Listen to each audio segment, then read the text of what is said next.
Les gens sont très surpris quand ils me voient faire des sujets, on va dire, sérieux ou militer pour la protection animale, parce qu'on se dit, ah bah c'est l'autre débile dans ses baignoires qui interviewait des morues siliconées. Si ça fait le buzz, eh ben en fait, ouais, tant mieux. On fait évidemment pas des actions pour qu'elles passent inaperçues. Il y a quelques jours, j'ai effectivement envahi les arènes de Nîmes en sautant en plein milieu de la piste où le taureau était encore là, il était mort. J'ai choisi ce moment stratégique pour perturber effectivement cette corrida, parce que quand il y a le coup fatal et la mise à mort du taureau, c'est un moment très silencieux où on glorifie le torero, où les gens sont très attentifs à ce moment clé de la corrida. J'ai sauté en fait un premier mur de 2 mètres et un second pour du coup être au centre des arènes de Nîmes et protester donc avec ma pancarte « Fuck la corrida ».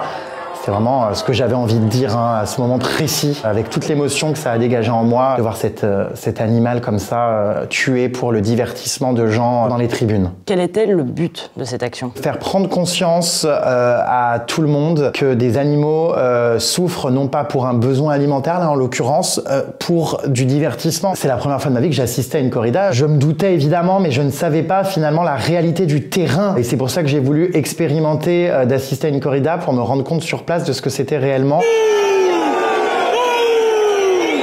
Ça faisait plusieurs mois en tout cas avec PETA qu'on réfléchissait à cette action. On se demandait finalement comment marquer les esprits, comment agir d'une manière non violente, parce que c'est vraiment le but des actions voilà, de PETA, c'est de faire toujours passer un message mais sans aucune violence. J'avais peur des conséquences quand même, parce que je savais pas trop dans quoi je mettais les pieds.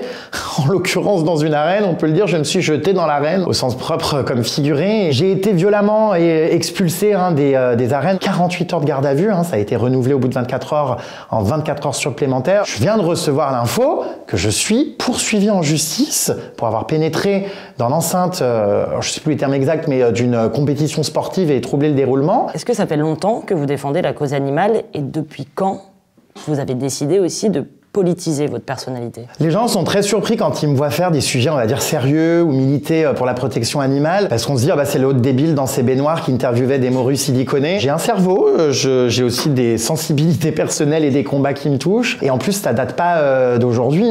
Depuis toujours, évidemment, j'ai un lien très particulier avec les animaux qui m'ont plus d'une fois dans ma vie sauvé de beaucoup de choses. Je préfère les animaux, je pense, aux humains. Donc, à partir de ce moment-là, j'ai toujours eu un rapport très particulier, une connexion très forte. Des crocodiles sont torturés pour vos accessoires. Et j'ai par le passé, en plus de ça, fait beaucoup d'autres actions qui sont peut-être passées un peu plus inaperçues, qui m'ont été relayées. Mais oui, j'ai perturbé un défilé de Louis Vuitton. J'ai été devant un magasin avec un cadavre de serpent pour lutter contre l'utilisation des peaux exotiques pour les sacs à main, l'expérimentation animale et les tests en laboratoire pour les cosmétiques.